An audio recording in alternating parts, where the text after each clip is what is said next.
Good afternoon, everyone. This is Sarah with Connect Our Elders, and today I have Bridgett Potterton with me from Keller Williams.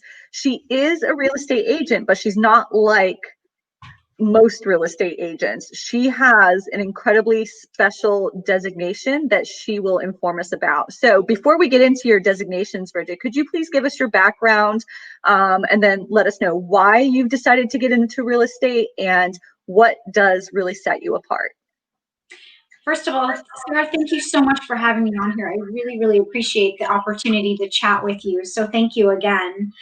I am Bridgett Potterton. I am a residential real estate broker here in beautiful San Diego, California. I have been in real estate for 17 years, and I've seen now a couple of the ups and downs of our industry and of the times, and as many of us have, the real estate market going up and down and up, and right now up and up and up and up and up. So that's what I hear. Yeah. So it's definitely been very interesting. There's been a lot of challenges, but it's been really wonderful. I am with Keller Williams, which is a phenomenal company that has been very integral in helping me build my business and whatnot, and support me kind of going outside the box and having these special designations that I have. Mm-hmm. And so what exactly is that special designation? Because I think that you are the first real estate agent that I know with this designation. And I think when we were meeting before, you were telling me there's really not that many of you. So I actually am, I think, the only broker in all of California who has multiple designations with relation to divorce. So I am a real estate divorce specialist, or REDS. There are maybe 6 or 7 of us in the entire San Diego County that have it. And then I'm also a certified divorce real estate expert, which there's also maybe 6 or 7 of us. But I think I'm the only one in California that has both. Out of in San Diego alone, we have 28,000 agents. So it is a very specialized field. I think there's a lot of people that kind of dabble in it a little bit, sort of like how I used to. One of my first divorce transactions was probably about 12, 13 years ago. I was selling a home in La Jolla, and my clients were actually buying it. I was representing the buyers, and the sellers were going through a divorce. And the homeowner, the husband, was a broker, but luckily he was smart enough not to represent himself in the divorce situation. So he and his ex-wife were selling the house. It was a very bitter one. There was cheating and everything you could imagine. They had been emotions. Oh, yes. And they had been married for about 30 years, according to their agent. So it was very difficult. Whatever the husband wanted, the wife didn't want. If they agreed to this, then the other one wouldn't.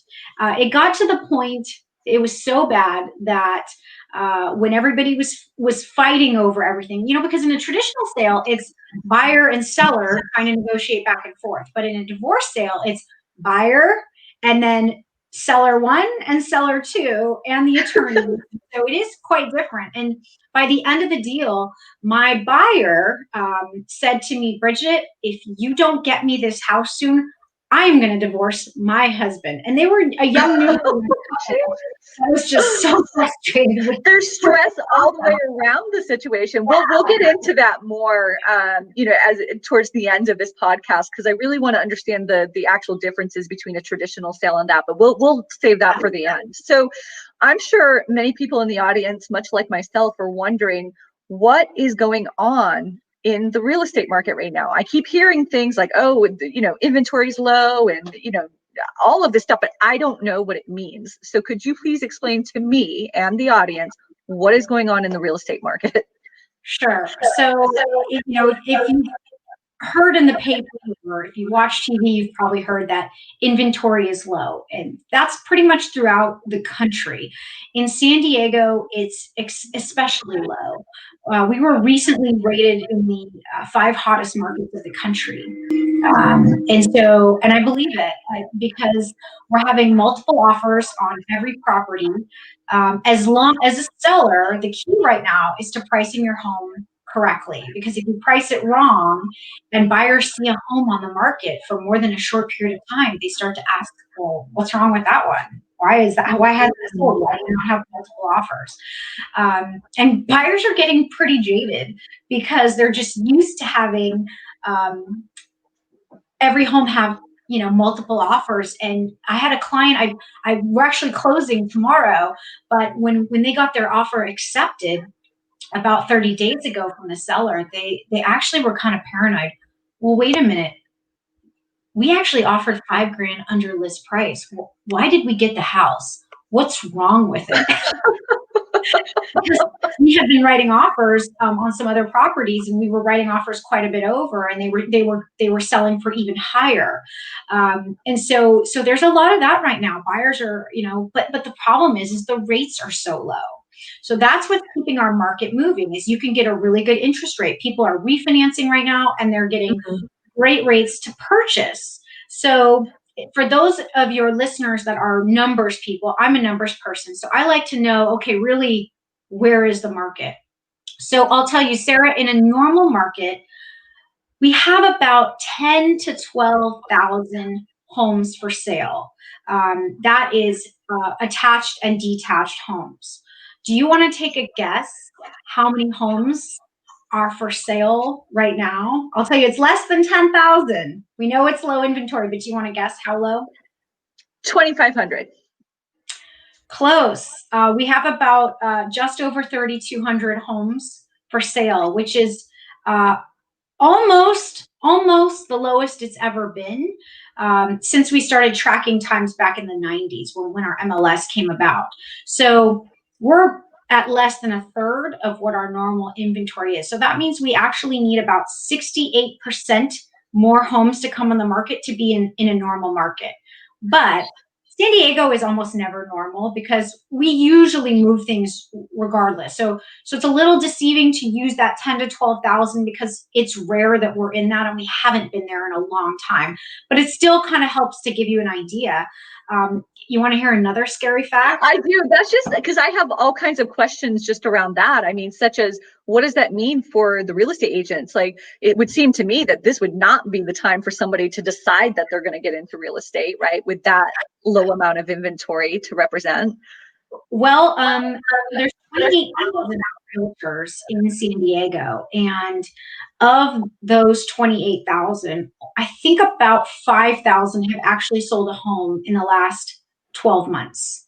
So Okay. that just goes to show you there's a lot of people out there that have licenses, and maybe if their mom wants to buy or sell, or if they want to buy or sell, they just kind of keep it. So actually active realtors that are doing more than one deal here and there. Really more like that. And is it a tough time? Absolutely. Buyers agents are working so hard for their buyers to get offers accepted.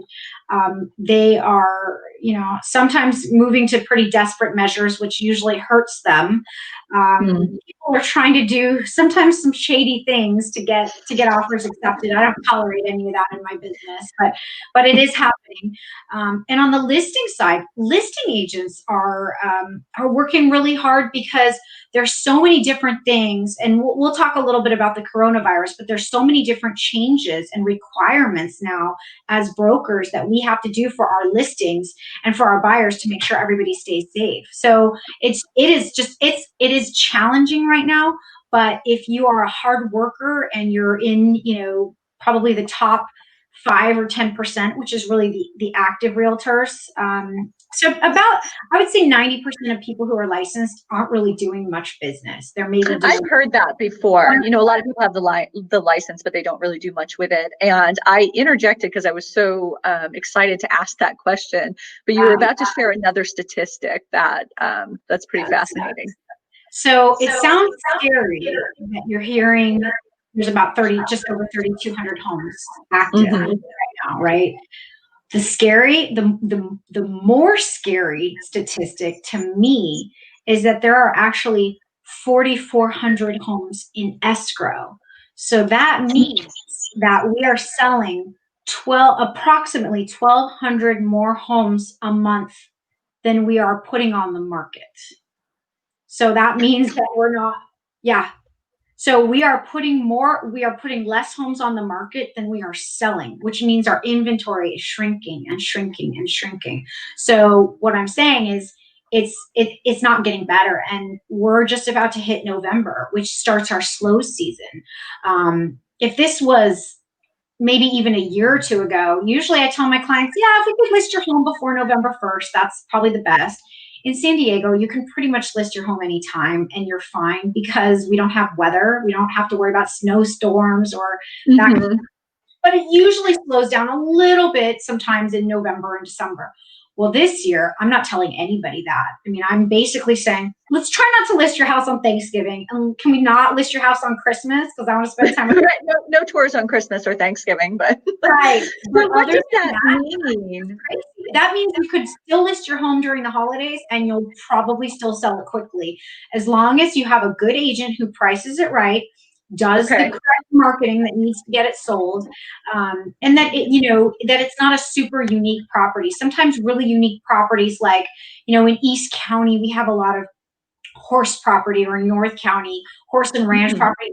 Things that are unique like that. We've got some pretty cool homes out in Hamul that have like vineyards and things like that. Those are for a very particular buyer. There may not be Special home, special buyer. right. But for kind of more your traditional, I have a home somewhere in central San Diego or even in North or South Bay that is kind of a standard home with nothing too crazy. You're probably going to sell it pretty quick. But the interesting fact is it's still important to have a good real estate broker. And sometimes it can be hard to figure out whether your realtor is doing a good job. Like, for example, when I just have one that I put in escrow last week, we had 7 offers, and several of them within like 3 days. We had maybe 30, 40 showings, and we had seven offers. I think they were all over list price. So we're in quite over. There's some of the agents were good with communication. Some of them weren't. And we ultimately ended up choosing one of the buyers because we had 2 offers that were almost identical, right? And it was we could have thrown, my clients asked, should we throw darts? How do we pick, which buyer?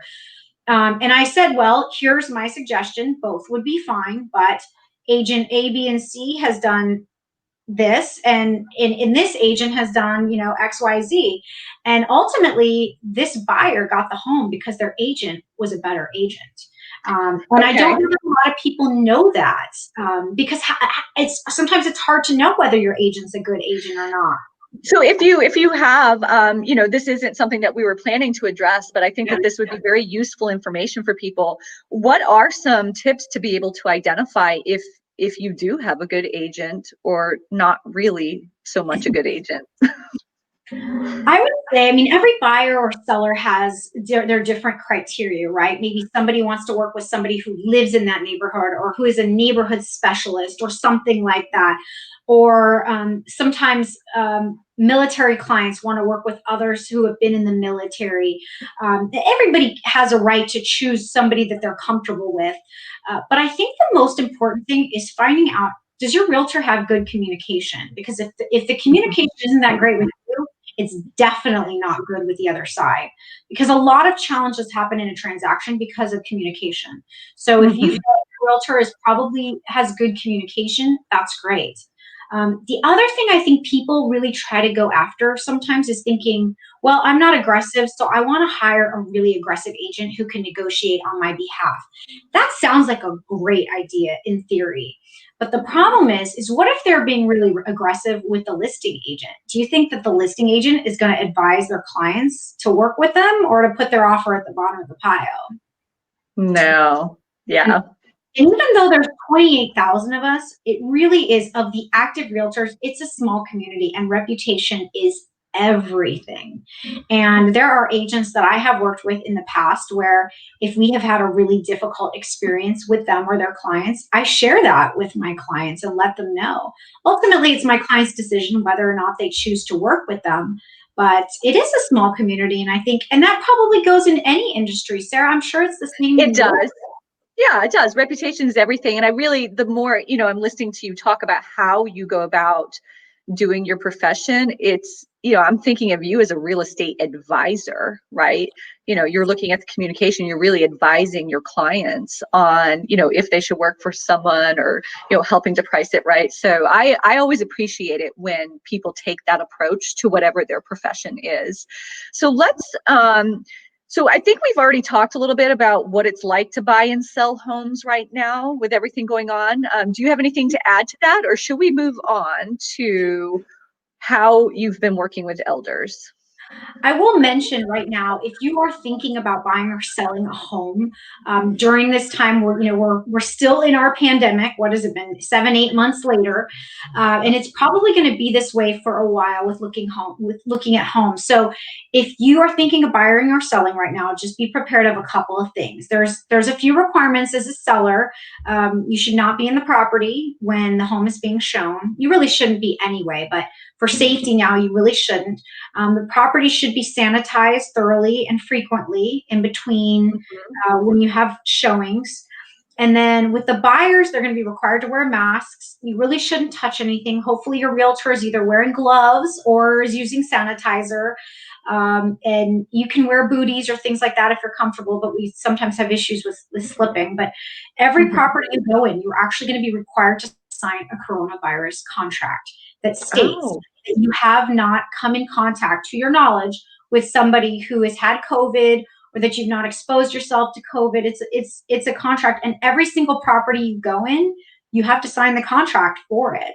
And that's obviously a new thing. Buyers are not used to. My clients are like, oh, hey, this new one just came on the market. Let's run and go see it. And if it was vacant, I would say, sure, we can't do that anymore.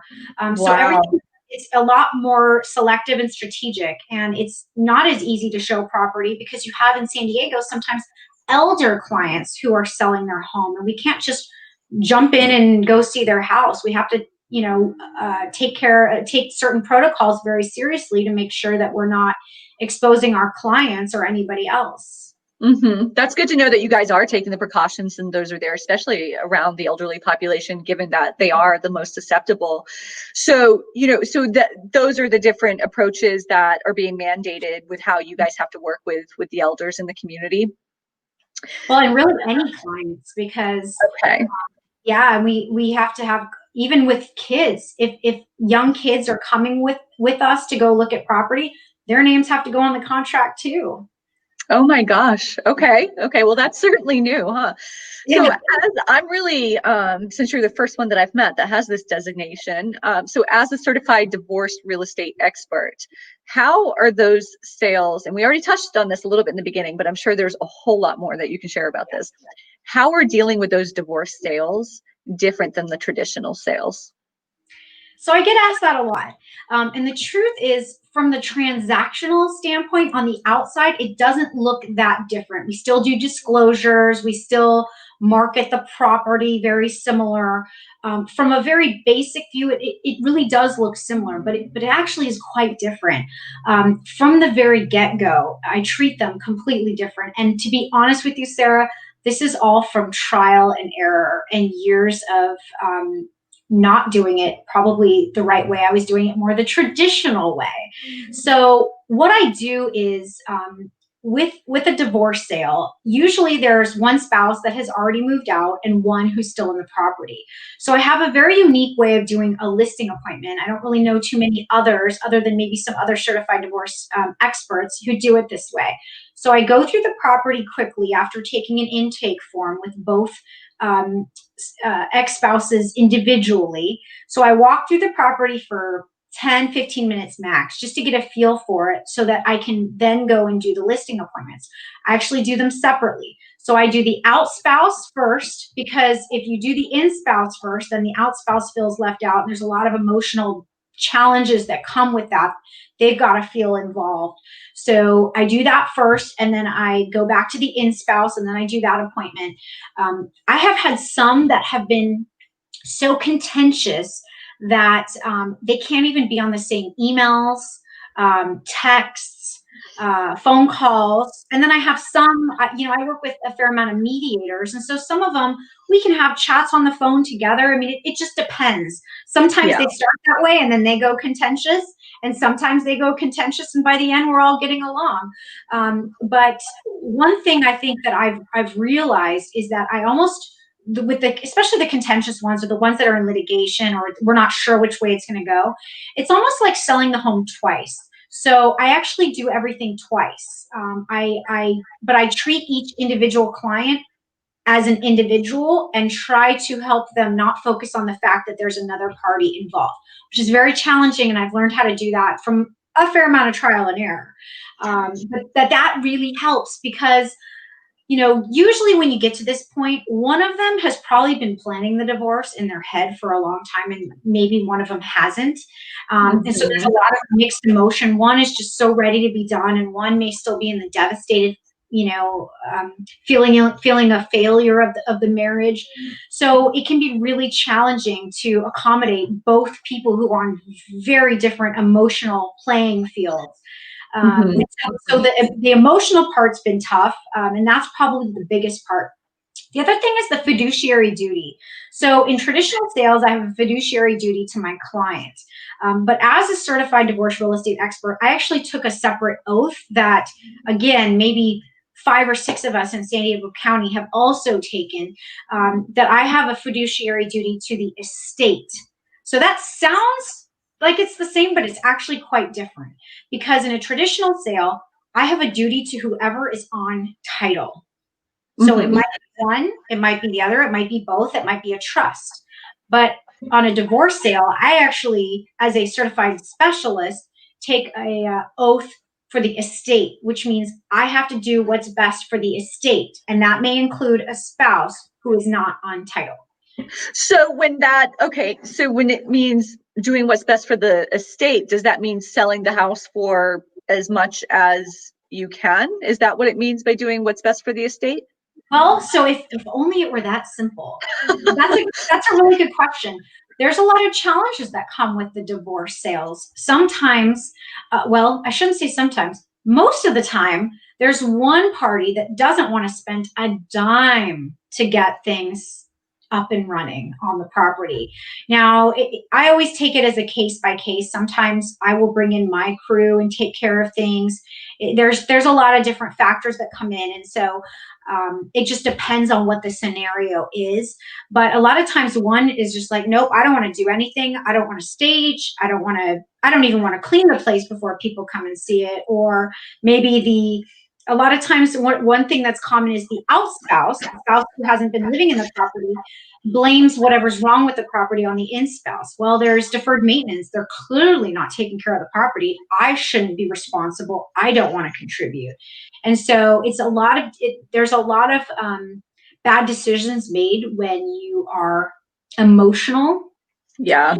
A family law attorney once said to me, and I always remember this quote, in criminal law, you see the worst of people on their best behavior.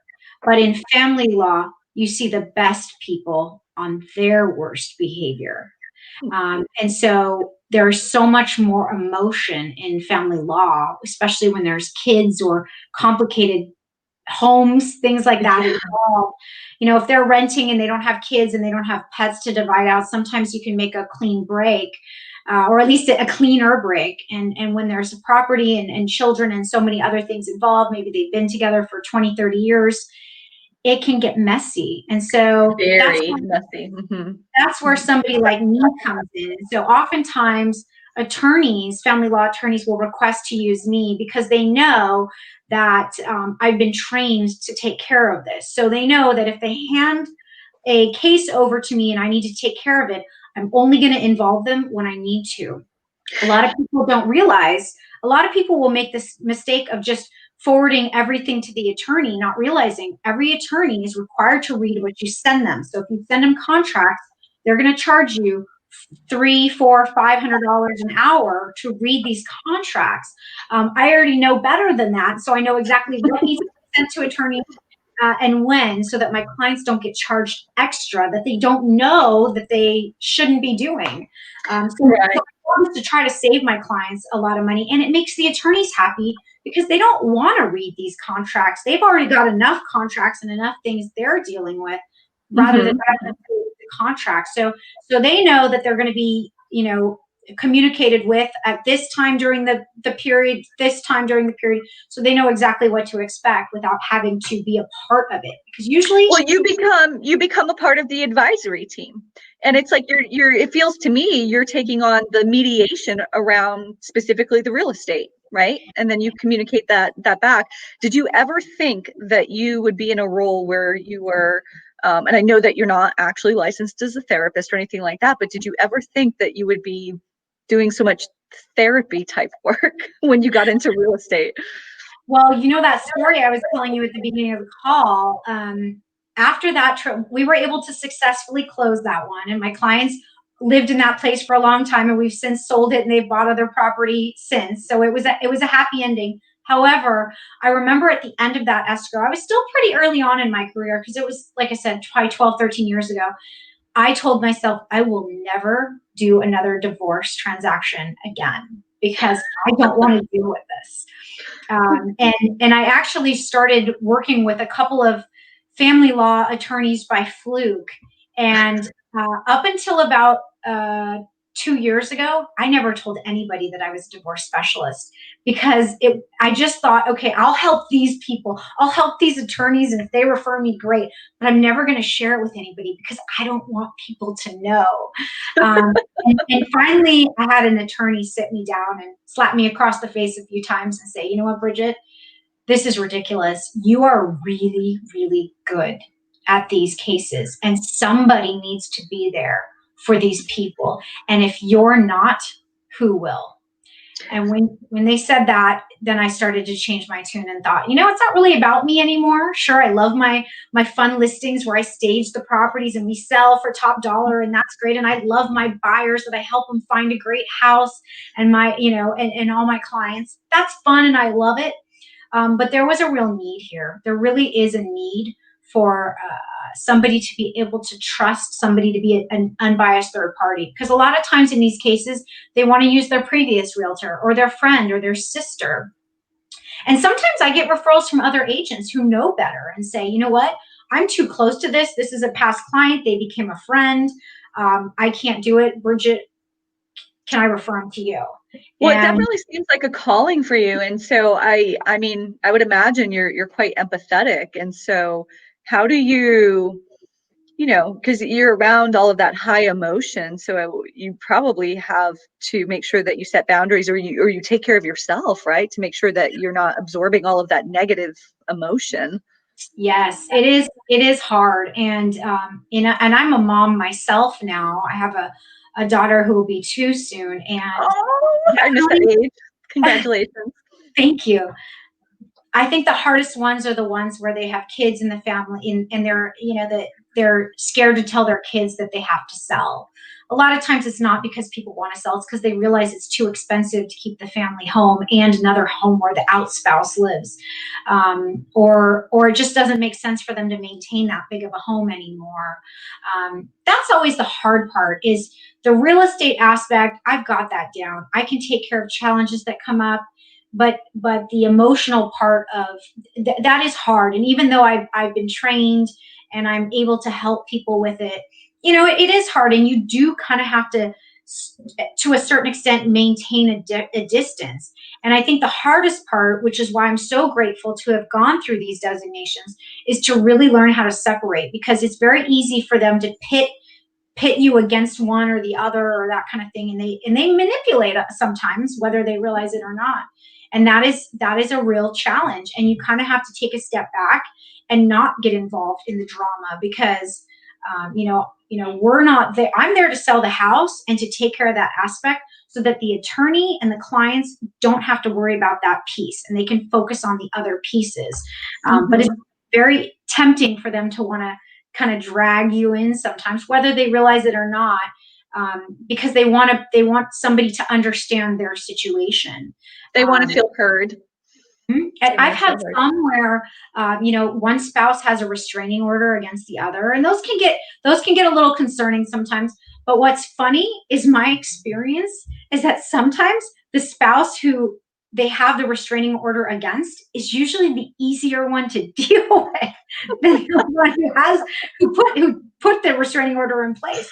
which is kind of funny because you just kind of assume otherwise. And that's why you kind of have to go in and, I have to be that unbiased third party, regardless of what horrific things I hear about the other spouse.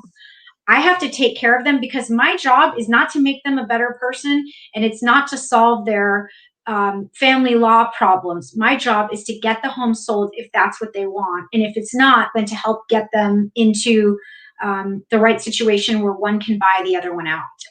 Right. And as you were saying, you have a fiduciary responsibility to the estate, which that's what sets you apart. So I think I'm really, really fascinated by what you do. I appreciate you being a guest today. If people in the audience, or when they see this video reposted, once it's a YouTube video, if they have a real estate need, specifically for everybody listening, if you have friends that are divorcing, or if you have family law attorneys that can really use Bridgett's services, reach out to her. So how can people contact you, Bridgett? Sure. You can reach out to me through my website, comehometosanddiego.com. You can find me on social media. You can find my fun page about real estate at Broker Bridgett on Instagram. You can find me on Facebook. I'm also, my handle is at Real Estate Divorce Specialist. So you can find me on Instagram, LinkedIn, Facebook, you name it. Just join me. I usually like to post some fun stuff. I try to keep it as light as possible because real estate can actually be a lot of fun. And I don't know, I enjoy trying to make light of sometimes intense situations. Selling your home is stressful, but I try to make it a little bit lighter for my clients, especially the ones going through a divorce. That's wonderful that you do that. They need people like you. So everybody listening, I'll be sure to post all of her contact information as well.